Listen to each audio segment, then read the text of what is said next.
Doctor ইউনূসকে রাষ্ট্রপতি না বানানোর অনুরোধ বাংলাদেশ সরকারকে করেছে আপনার এই ভারত সরকার। এবং ভারতের এই যে ভারতীয় হাইকমিশনারের যে প্রধানমন্ত্রীর সাথে দেখা করা, রয়ের প্রধান বাংলাদেশে আসা, মূলত একটি কারণ, সেটা হচ্ছে যে কোনোভাবে যেন ডক্টর ইউনূসকে রাষ্ট্রপতি বানানো না হয়।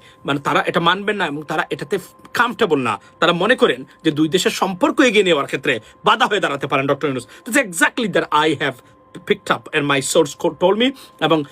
এবং কেননা প্রধানমন্ত্রী সহ আর কয়েকজন ছিলেন যারা বাংলাদেশি জাতীয়তাবাদে চরমভাবে বিশ্বাসী বা anti Indian wings in the government, তারা মনে প্রাণে এবং বাংলাদেশের বর্তমান পরিস্থিতি এবং ভারতীয় আগ্রাসন সব কিছু মিলিয়ে তারা দেখেছিলেন যে ডক্টর ইউনূসকে যদি আমরা তার প্রেসিডেন্ট বানান, তাহলে দল এবং বাংলাদেশ অর্থাৎ দল সরকার নিশ্চিতভাবে অনেক ডিপ্লোমেসি যেগুলো সরকার করতে পারবে না দলীয়ভাবে, সেটা ডক্টর ইউনূসকে দিয়ে তারা করাতে পারবে। এবং তারা মনে করেন যে সারা পৃথিবীতে ইভেন মার্কিন যুক্তরাষ্ট্রের কাছেও একটা গ্রহণযোগ্য পাবে। As you know the we call the baby of doctor USA president, sorry আপনার ডক্টর ইউনূসকে। সুতরাং সব দিক দিয়ে জয় জয়কার সীমাহীন। এখন বলি যে তত্ত্বাবধায়ক বা ইন্টারিম গভর্নমেন্ট থাকা অবস্থায় ডক্টর ইউনূসের সব কাজ কি খুব ভালো হয়েছে? না, it wasn't, definitely not. But still ওই অর্থে অন্তত নেক্সট 1 অথবা 2 বছরের জন্য he could be a serious fit for Bangladesh right now. But Bharat তারা মনে করেন সবচেয়ে বড় বাধা, কারণ শেখ হাসিনাকে আনতে গেলে ডক্টর ইউনূস থাকলে শেখ হাসিনাকে বাংলাদেশে তারা এসে পুনর্বাসিত করতে পারবেন না। ডক্টর ইউনূস নাম্বার 1 বাধা হবে।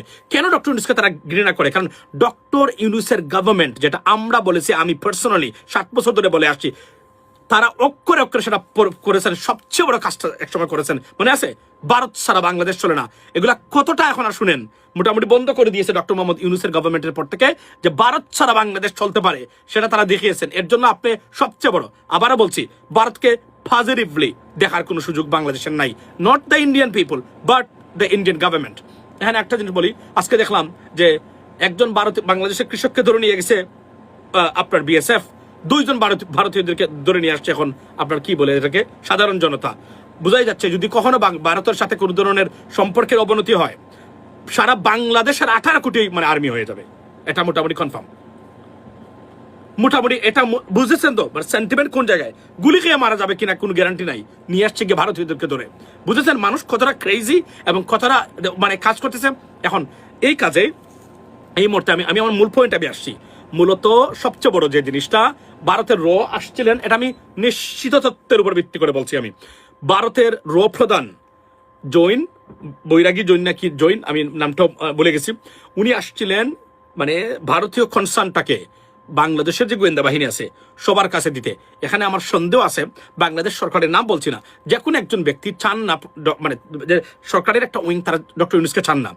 তারা মূলত এটা ভারতের দিয়েই এটা বলাচ্ছেন সরকারকে, প্রধানমন্ত্রী তারেক রহমানকে, যে এটা রং হবে, দিলে ভারতের সাথে সম্পর্কের অবনতি হতে পারে। দে উডন্ট লাইক দ্যাট, এটা তারা বলছেন। দেখেন আপনি ঘটনাগুলা। এবং এখানে আমার যেটা অ্যাসেসমেন্ট, সেটা হচ্ছে যে উনারাই বরং এই তড়িগড়ি করাচ্ছেন, যে জন্য তারা বলতে পারেন যে ভারতের আপত্তিটা তুলে ধরতে পারেন। তারা তো this way that way, there are some people in the government, they are working, not working at least, আমি ওই জন্য না বললেও they are serving India's purpose, এ বিষয়ে কোনো সন্দেহ নাই। সো তারা এটা করেছেন। এবং দেখেন আপনি, এখনো তারা বসে নাই, এখন অবশ্য হাত জোর করেই বলছে এখন তারা, কারণ আগের এক গুন্ডামি, ভারতের এই গুন্ডামির সময় আর বাংলাদেশে আর নাই, এই গুন্ডামি বাংলাদেশে শেষ। এবং এই যে চুক্তি হলো, যেটা আপনারা অনেকেই এসে খামাখা, আমি তো বললাম যে পৃথিবীতে সবচেয়ে রাজনীতি বিষয়ে সবচেয়ে অজ্ঞানী জাতি হচ্ছে আমরা, নিকৃষ্ট জাতি আমরা রাজনীতি বোঝার ক্ষেত্রে। আপনি জানেন তো, এটা রাজনীতি না আমাদের দেশে যেগুলো হয়। তারপরও অনেক পৃথিবীর অনেকে আছে, তার দেশে করাপশন থাকলেও রাজনীতি বিষয়ে সচেতন আছে, আমাদের কেউ নাই। এগুলো আমাদের ধারণাই নেই। 90% পলিটিশিয়ানস তারা জানেও না পৃথিবীতে কোন মেকানিজমে কোন কাজ করে, কোন মেকানিজমে পৃথিবী চলছে। 90%, I can bet on that, I can give you guarantee, ladies and gentlemen. Here's the stuff. So প্রধানমন্ত্রীকে প্রেসারে ফেলার জন্য মূলত ভারতের তৈরি করি। এবং we have just seen 2 scenarios, particularly High Commissioner, Indian High Commissioner to Bangladesh. This is the guy who met the Prime Minister. The second guy is the Chief of RAW, right? So এই বদলুক আছে। Behind the scene, there are many discussions underway right now so that we can stop Dr. Mohammad Yunus. Because তারা বলছেন আমাদের সাথে, প্রশ্ন হলো আমার দেশের সর্বোচ্চ স্বার্থ। It could be a fantastic decision যদি ডক্টর মোহাম্মদ ইউনূস প্রেসিডেন্ট হয়, অন্তত পক্ষে 1 বছরের জন্য। ওনাকে চুক্তি ভিত্তিক প্রেসিডেন্ট বানানো দরকার, যে আপনি 1 বছর পরে আমরা আপনাকে সসম্মানে জাতীয় মানে বিদায় দেব।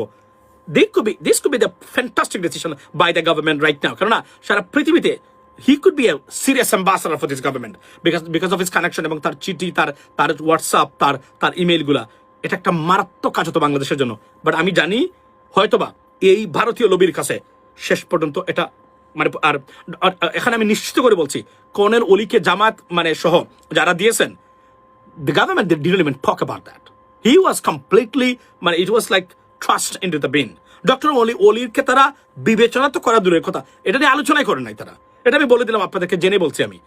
কেননা মানে উনি he could be a fantastic fit too, because ওই অর্থে যদি আপনি ন্যাশনালি দেখেন, বাট আনফর্চুনেটলি ওনাকে দেওয়া হবে না, এই বিষয়ে কোনো সন্দেহ নাই। মানে এটা মানে বিএনপির যারা আছেন তারা ওনাকে দিবেন না, আমি বুঝি, আই আন্ডারস্ট্যান্ড। কিন্তু দেশের স্বার্থে, দলের স্বার্থের বাইরে গিয়ে যদি দেশের স্বার্থ চিন্তা করেন, দেশের ভবিষ্যৎ চিন্তা করেন, আপনি doctor Mohammad Yunus could be a serious fit. But দেওয়া হবে কিনা আমি জানি না। সরকারে অনেক হিসাব নিকাশ অবশ্য এই ক্ষেত্রে থাকতে পারে যে ওনাকে কি মানে অনেক কাজ করানো যাবে ওনাকে দিয়ে, যদি উনি বেঁকে বসেন তখন এই সমস্যাটা কিভাবে হবে। আমি মনে প্রাণে বিশ্বাস করি সরকার যেভাবে চলছে, যদি তারা এইভাবে চলে, ডক্টর ইউনূসের সাথে তাদের কোনো ফাইট বা কোনো ধরনের আর্গুমেন্ট হওয়ার কথা না, as far as I concern. So আপনাদেরকে আবারও বলি, এবং এখানে সুস্পষ্টভাবে বলে রাখছি, ভারতের তৎপরতার মূল হলো সরকারকে বাংলাদেশের মানুষকে দেখানো। গতকালকে বলেছিলাম যে আমরা এখন সরকারের সাথে যোগাযোগ আছে। মনে রাখবেন, আওয়ামী লীগকে পুনর্বাসনের প্রথম ধাপ হচ্ছে বিএনপিকে দুর্বল করে জনগণ থেকে বিচ্ছিন্ন একটা সরকার মানে প্রতিষ্ঠা করা, যেটা শেখ হাসিনাকে করে দিয়ে ধ্বংস করে দিয়েছে। And is working right now behind the scene against BNP too. তার যদি এটা করতে পারে তাহলে কনফিউজ হবে জনগণ, এবং জনগণ সরকারের বিরুদ্ধে ক্ষুব্ধ হবে।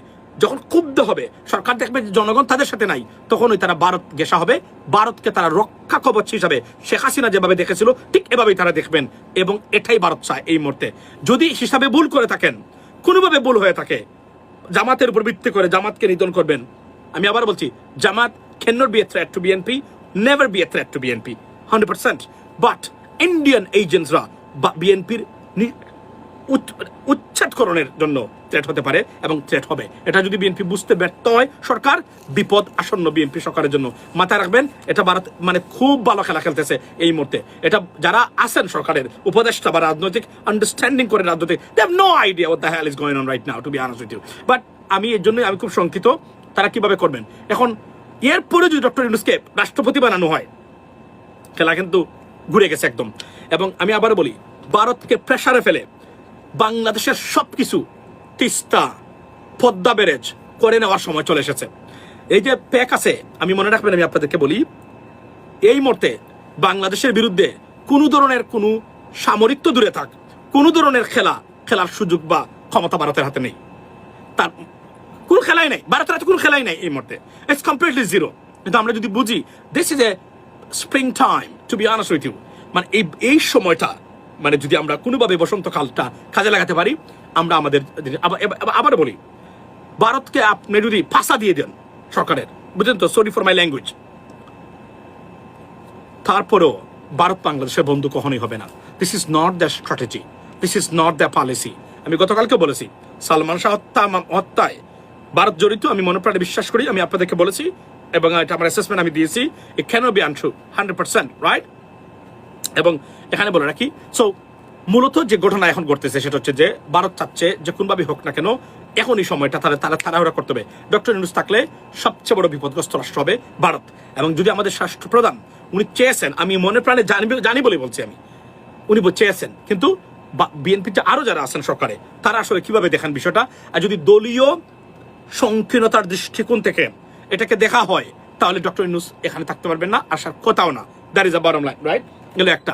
সেকেন্ড থিং হল, আমি আপনাদেরকে বলি যে এই যে তিনটা মানে চুক্তি হয়েছে এই যে তিনটা দেশের ভিতরে, যে আপনার মেকা এগ্রিমেন্ট, দেখুন মক্কাতে গিয়ে, মানে বাংলা ভাষা মক্কা, মেকা তো ইংরেজিতে, মক্কাতে গিয়ে এই এগ্রিমেন্টের করার অর্থ কি জানেন? শুধু ডকুমেন্টস নয়, ইমান এর উপর ভিত্তি করে চুক্তি করা হয়েছে। এখানে মক্কাতে গিয়ে বেঈমানি যেন কেউ করতে না পারে, যেন মক্কাতে এটা করা হয়েছে, আল্লাহর বাড়িতে, যেখানে যেন কোনোদিন কেউ মানে কি বলে এটাকে, মানে দুই নম্বরই না করতে পারেন, মানে এই জায়গাতে, এবং কথা বিকাইতে, বুঝলেন এটা কতটা শক্তিশালী এবং একটা সিরিয়াস, আমি বললাম না, এটা সিরিয়াস একটা শেপ এবং নতুন রাজনীতিতে, নতুন বিশ্বতে, এবং এটাকে ইসলামিক নেটো বলা হচ্ছে। এটাকে নেটোর পরে সবচেয়ে বড় শক্তিশালী, জানেন তো নেটোতে এখন পর্যন্ত যত আর্মি আছে ঠিক তুরস্কের পরেই, ইউনাইটেড স্টেটস অফ আমেরিকার পরেই তুরস্কের অবস্থান। So it's gonna be a serious মানে একটা অবস্থান এখানে। আর আরো একটা জিনিস যেটা আপনারা জানতেন, এটা আমি আগামীকালকে বলবো, যে প্রেসিডেন্ট ট্রাম্প ট্রাকে করে মানে উনাকে সিকিউরিটির জন্য, দেখুন এটা ঘটনা হয়তো সত্য এবং এটা new York Times, Washington post follow করে প্রচার করেছে, বাট এটা মনে করবেন না আমি সবসময় এক্সেপশনাল ওয়েতে সবকিছু দেখি। আমি কে কি বললো এর চেয়েও আমি ওয়াশিংটন পোস্টের সাথেও বিরোধিতা করতেছি এখানে। এটা সত্য যে সিকিউরিটি কনসার্নে হয়তো তারা আপনার কি বলে এটাকে এই এই এটা বলছেন, কিন্তু ইরান নাকি প্রেসিডেন্ট ট্রাম্পের উপর হামলা করতে পারে। ইরান প্রেসিডেন্ট ট্রাম্পের উপর যদি হামলা করে ইরানে কি হবে ইরান জানে না? আমি এই প্রশ্নটা আপনাদেরকে করে গেলাম। ধরেন প্রেসিডেন্ট ট্রাম্পের উপর ইরান হামলা করে, ইরান কি থাকবে? ইরানের একটা মাটি থাকবে? আপনি মনে করেন এটা? নাও, নেভার। এই বল ইরান জীবনে করবে না, জীবনে করবে না এটা, যদিও তারা স্টুপিড ইন্টেলিজেন্স এবং স্টুপিড একটা জাতি তারা, রাইট? আমার কাছে মনে হয়েছে মাঝে মাঝে, কেননা আমি মনে করি যে চুক্তিটা আসছিল। বাই দ্য ওয়ে, ইরান এখন ড্রাইভিং সিটে, ইরান অনেক খেলা খেলবে এখন। সবচেয়ে বড় জিনিস হলো ইরান মানে প্রেসিডেন্ট ট্রাম্পকে জিমি কার্টারের জায়গায় নিয়ে গেছে। সেটা কি? সেটা হলো যে ওই যে 42 আপনার হোস্টেজ, যখন জিমি কার্টারের সময় আমেরিকান হোস্টেজ রেখেছিল, উনি কোনোদিন দেয় নাই এরা তারা মানে এই হোস্টেজগুলাকে, উনি থাকা অবস্থায় একটা পর্যায়ে উনার এই কারণে উনি কোনোদিনই আর রাজনৈতিক ক্যারিয়ার হিসেবে দাঁড়াতে পারেন নাই, শুধুমাত্র এই কারণে। প্রেসিডেন্ট ট্রাম্প এই যুদ্ধ তারা বলছে 2 বছর পর্যন্ত তারা টেনে নেবে, যতদিন প্রেসিডেন্ট ট্রাম্প ক্ষমতা আসেন। যদি এইটা হয় তাহলে প্রেসিডেন্ট ট্রাম্পের রাজনৈতিক ক্যারিয়ার এবং রিপাবলিকান পার্টির রাজনৈতিক ক্যারিয়ারের গজব করে ফেলবে মানে ইরান। কেননা প্রতিদিন এটাই নিয়ে কথা উঠবে, আপনি যুদ্ধে নিছেন, আমাদের ইনফ্লেশন হয়েছে, আমি গ্যাসের দাম বেশি দিচ্ছি, সারা পৃথিবীর অর্থনীতি ছুট হবে। এবং জানেন তো ইউনাইটেড কিংডমের অর্থনীতির খবর যেটা, সেটা হচ্ছে যে তারা 6 to 8% economy will be shrunk if this war continues. That's a dangerous stuff for United Kingdom and entire world. So president Trump Jimmy কার্টারকে ইরান শেষ করে দিয়েছিল, জিমি কার্টারের পলিটিক্যাল ক্যারিয়ার। মানে 42 জন ইউএস হোস্টেজ তারা ধরে নিয়েছিল, মনে আছে? এই হোস্টেজ মানে কাহিনীটা মনে আছে তো আপনাদের? সারা পৃথিবীর সবচেয়ে ভাইরাল ইস্যু ছিল তখনকার সময়। দেয় নাই ওনার থাকা অবস্থায়, এই জন্য ওনার পলিটিক্যাল ক্যারিয়ারটাই ধ্বংস করে দিয়েছিল ইরান। তারা বলছে যে একই অবস্থায় প্রেসিডেন্ট ট্রাম্পকেও তারা জিমি কার্টারের পথ অনুসরণ করতে বাধ্য করবেন। তারা বলছে যে কোনো চুক্তি হবে না ইরানের সাথে, মানে আপনার মার্কিন যুক্তরাষ্ট্রের সাথে হরমুজ নিয়ে, মানে হবে প্রেসিডেন্ট ট্রাম্পের এন্ড অফ হিজ টার্ম, মানে এই প্রেসিডেন্সিয়াল টার্ম যেটা, এটা পর্যন্ত। if this goes like that, that's dangerous for America and President Trump political career. Not only for mid-term, it could be catastrophic and devastating results. It's a waiting for the United States, particularly Republican Party and President Trump. So just think about that.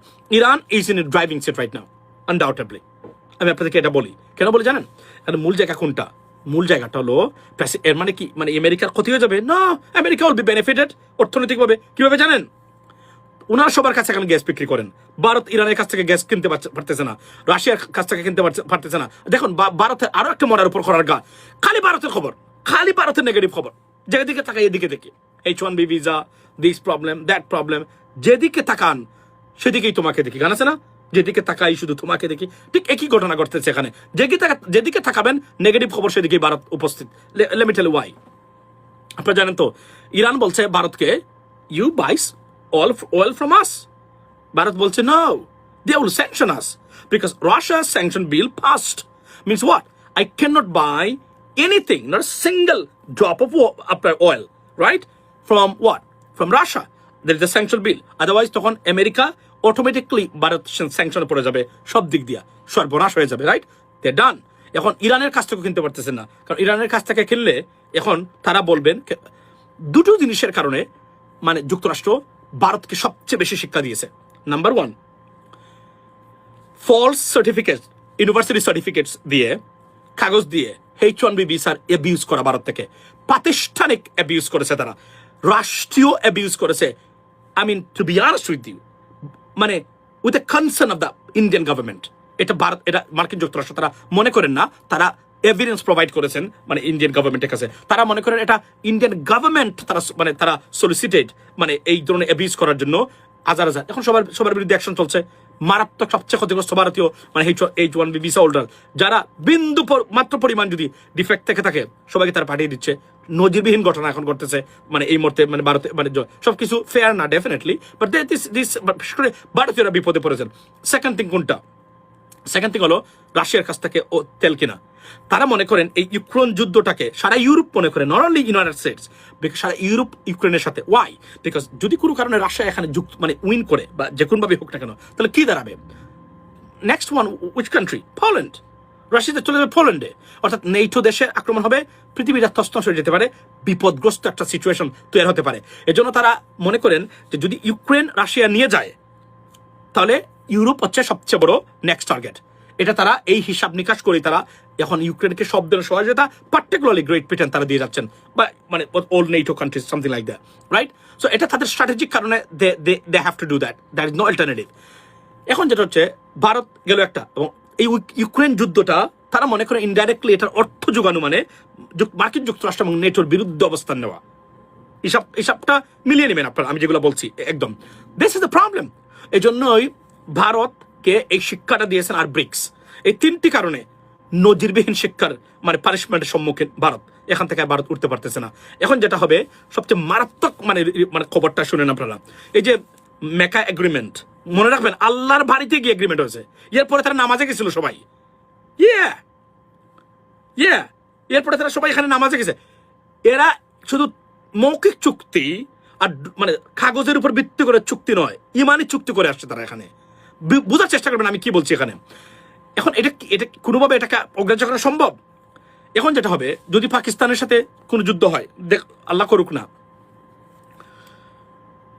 সামরিকভাবে কি Saudi আরব মানে শুধুমাত্র কোনো কিছু করবে? তাদের এই ক্ষমতা নাই। তারা কি করবে? ভারতের সাথে টোটাল বাণিজ্য বন্ধ করে দিবে, ভারতীয় শ্রমিক যারা আছে সবাইকে পাঠিয়ে দিবে, খেলা final. That's the problem, this is serious problem. এবং আজকে কাতারি তারা খুব প্রশংসা করেছে এটার, মানে এই চুক্তির। দেখেন আপনার ঘটনা, don't be surprised one day যদি আপনার কাতারকেও এখানে দেখেন। আমি আবার বলছি, সৌদির মূল বক্তব্য হলো তারা এমন কাউকে নিতে চায় যেখানে সাউদি মানে prince Mohammad bin Salman, he would be the prince, he would be the leader of this organization. In fact he is, right? কারণ অর্থ আছে সৌদি আরবের, অস্ত্র কার আছে পাকিস্তানের, অস্ত্র কার আছে তুরস্কের, আর্মি কার আছে তুরস্কের, আর্মি কার আছে পাকিস্তানের। এবং ভারত সবচেয়ে বিপদগ্রস্ত হবে, আমি আপনাদেরকে বলছি আগামীতে সিরিয়াসলি বিপদগ্রস্ত হবে। এই ইরান ইসরায়েল যুদ্ধ শেষ হয়ে যাবে, এটার অল্টারনেটিভ নাই। President Trump, he will give some concessions to Iranians. There is no alternative. ইরানিয়ানরা বলছে কোনো কথাবার্তা নাই, ঘুরে চলে গেলাম, আর আপনাদের সাথে কোনো কথাই নাই। যে আমাদের রাস্তাঘাটে ঝগড়া হয় না, বলে আপনার সাথে কোনো কথা নেই, বাড়িতে চলে যাচ্ছে। তারপর exactly Iran doing right now, কোনো কথাই বলতে যাচ্ছে না মানে প্রেসিডেন্ট ট্রাম্পের সাথে। তারা কেননা তারা মনে করে, কারণ তারা জানে এই দুর্বলতা তারা খুঁজে পেয়েছে। এই কারণে কোনটা যুদ্ধ তারা যদি এটাকে এভাবে রেখে দেয় একটা পর্যায়ে, এটা অল্টারনেটিভ তৈরি করতে তো 2 থেকে 3 বছর লাগে। পাইপলাইন আজিবাজি এগুলা। ইন দ্য মিন টাইম সর্বনাশ হয়ে যাবে। In the mean time mid term 3 months, after 3 months, August, September, October, November 4th, right? 2.5 months, there'll be midterm. What's going to happen? It's going to be catastrophic right now. So, পরিস্থিতি সব দিক দিয়ে president ট্রাম্পের জন্য নয়, Republican পার্টির জন্য বিপজ্জনক। এখান থেকে উত্তরণের পথ ডেসপারেটলি প্রেসিডেন্ট ট্রাম্প আপনারা খুঁজতেছেন। কেন খুঁজতেছেন? এই কথাটাই আপনারা মনে করেন যে মার্কিন অর্থনীতি সম্ভবত ধ্বংস হয়ে গেছে। Nothing gonna happen to the economy of the United States. Let me tell you what happens. American জনগণ এই নির্বাচনে তসতস করে দিবে প্রেসিডেন্ট ট্রাম্প বা রিপাবলিকান পার্টিকে। That is his concern. যদি ইলেকশন, মিড টার্ম ইলেকশন কোনো ফ্যাক্টর না হতো, বিশ্বাস করেন এই যুদ্ধে মানে প্রেসিডেন্ট ট্রাম্প বছরের পর বছর রেখে দিত উনি। শুধুমাত্র মিড টার্ম ইলেকশনটাই সবচেয়ে মারাত্মক, মনে রাখবেন। সুতরাং অর্থনৈতিকভাবে অনেক হিসাব নিকাশ আছে। যদি বলা হচ্ছে ইনফ্লেশন টিনফ্লেশন, আমেরিকানরা যেরকম বোধার অ্যাবাউট দ্যাট। আমরা জানি তো এই দেশ কিভাবে চলছে, মানে কয়েকজন মানুষ মিডিয়াতে খালি গ্যাসই কি সব কিছু, এর বাইরে কি আর কিছুই নাই। That's what it is.